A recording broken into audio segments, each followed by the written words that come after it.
नमस्कार मंडळी. चला आज आपण ना चिकन कबाब बनवूया. खूपच मस्त आणि वेगळी पद्धत आहे, एकदम वेगळी. लहान मुलांना चिकन अर्धा किलो आहे. व्यवस्थित त्याला कापून घेतलेलं आहे, धुवून घेतलेलं आहे. आता पाणी ना कडक असं पिळून पिळून पाणी काढून पण घेतलं आहे. पूर्ण पाणी निघायला पाहिजे याचं.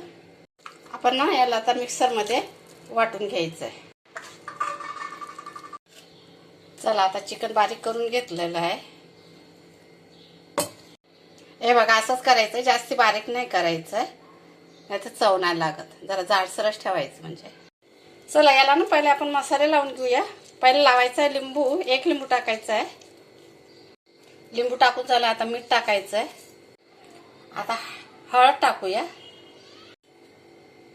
गरम मसाला, लाल तिखट, धनिया पावडर. आता हे मिक्स करून घेऊया. त्याच्यानंतर भाज्या आपल्याला टाकायच्या.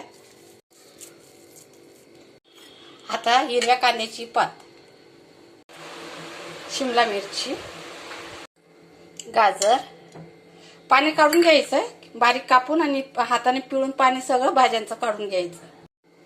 हिरवी मिरची, कोथिंबीर, 1 मोठा चमचा अद्रक लसूण कुटून.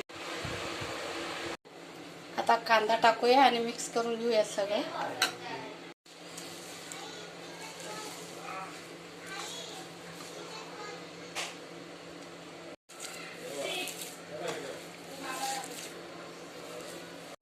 काढून झालं तर त्याच्यानंतर आपल्याला एक कांदा टाकून पुन्हा काढून घ्यायचं.